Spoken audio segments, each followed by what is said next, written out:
The Battle of Ising. Tara, istoryahan na to.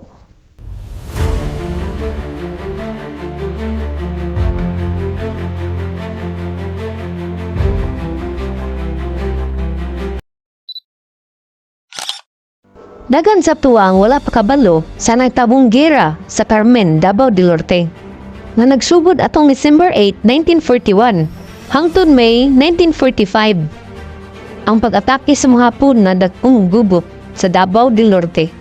Gibomba sa mga Hapon ang Davao ug gisakop na nila ang Carmen. Ug diri kontrolado na sa mga sundalong Hapon ang Davao del Norte.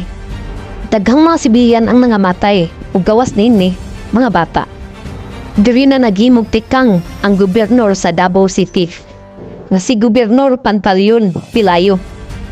Sa pipila ka tuig ng pagpanakop sa mga Hapon, natahimog idea ang gobernador ug ang mga sundalong mga Amerikano ug epektibong na-construct ang landing field sa United States Army didto sa lugar Magdum, Tagum ug nasuplayan na og mga bala ug armas ang mga sundalo nga mga Pilipino. Labaw sa tanan, mga pagkaon. Diri na ni kusog ang sandatahang Pilipino ug Amerikano. Ug gawas ni ini, gimong kampo sa mga Hapon ang Carmen ug ang Tuganay Bridge. Mula karong gimong Tuganay Elementary School. Dili basta-basta mabawi ang Carmen tungod kay hugot kaayo ang depensa ug upinsa sa mga sundalong mga Hapon. Diri na naghimo og Plan B ang mga sundalong Pilipino kung diin gibaybay sa mga sundalong Pilipino ang dagat lusot sa Tuganay Bridge. Tungod sa ilahang Plan B, nabawi nila ang Tuganay ug napatras nila ang mga Hapon sa sentro sa Carmen. Daghang nakalas nga kinabuhi sa mga Hapon. Ug dugang plano ni MacArthur na pagsulog ug pagbomba sa Japan, diri na nihinay ang mga sundalong Hapon.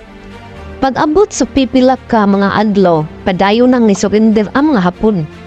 And May 3, 1945, this is the end of war. The Filipino soldier against Japan Army. Karon isa na ang Carmen sa ilado nga mga lugar. Ilado sad kini sa gitawag nga Kahayag Festival. Mauni ang story sa Carmen, The Battle of Ising.